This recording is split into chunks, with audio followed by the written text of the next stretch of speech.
And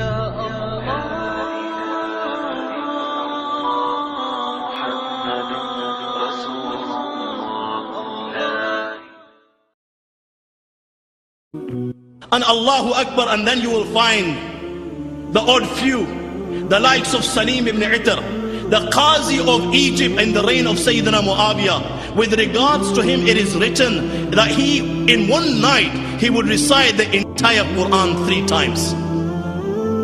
3 times he would recite the entire Quran. You know, we live in the age of internet, in the age of logic, and there'll be probably people sitting here now and thinking, you know what, this guy's coming out with Jack and Norris. This is a load of rubbish. How can it be that a person can recite the entire Quran 3 times? You know why? Because you and I, we look upon ourselves. We struggle. When we open the book of Allah, we struggle to read a page. It takes about an hour just to read a page. And then all of a sudden the shaitan attacks us. We start yawning and we put the book away. By the grace of Allah, this book is such a miracle that even in this day and age, here before you, you will have Hafizes of the Quran who can recite the entire Quran in 6 hours. And there are 24 hours in the day. So easily, even in this day and age, you will find people that can recite the entire Quran 4 times in a day. And when they would leave this world, you would see the nur of the Quran on their faces and their chest. Abu Ja'far al-Qari, when he died, they saw a circle of light type thing on his chest. Everyone that was present at the time of his death, there was not one that who doubted this, that this was the nur of the Quran on his heart. Abu Bakr ibn Ayyash, for 40 years of his life, my young friend, he recited the entire Quran every day. Every day.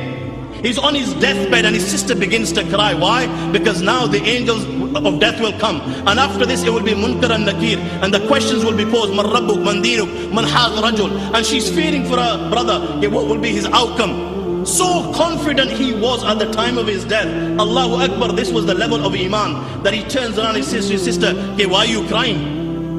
There is no need for you to cry. Then he points to a corner in his house. He says, this is where your brother sat down, and he let go of his secret on his deathbed. This is where your brother sat down, and he finished the Quran 18,000 times in his lifetime. When it came to fasting, you know, today you and I as youngsters, we compete with one another. You know, if your friend's got a house with 3 bedrooms, you need to have a house with 5 bedrooms. You know, if your friend is driving a Mercedes, you want to probably drive, you know, a Lamborghini or a Ferrari or something. You know, in those days they were competing with one another for the akhirah.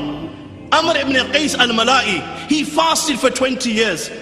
Dawood ibn Abi Hind came, and you know what? He fasted for 40 years of his life, and with such sincerity that his own family members did not even know that he used to fast. Why? Because he was a silk dealer.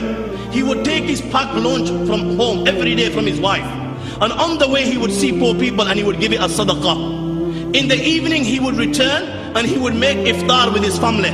His family would think that during the day he's eaten with the marketeers, and the marketeers would think that he eats with his family every day, and he maintained this secret, and he did this for 40 years of his life. The women were no different. The likes of Nafisa, she would fast by day and she would prostrate by night. Even on her deathbed, the day she left the world, she was fasting. And people are forcing her to break her fast. And she turns around and says to the people, I'm so surprised and shocked at you, because I have been begging Allah for 30 years of my life. This was my dua. Allah, I beg you, when you take the soul of Nafisa, take it in such a state that she is fasting for you. And it is so possible that Allah today will answer my prayer. And today you are asking me to break my fast. Hada la yakun. This is something that cannot happen. And she left the world in this condition, reciting the verses of the Quran. Kulli mamma fis samawati wal ardi kullillah. Kataba ala nafsi rahma. Say for whom is all that which is in the heavens and the earth. Say it is for Allah and Allah alone, who has taken it upon himself to be merciful to mankind.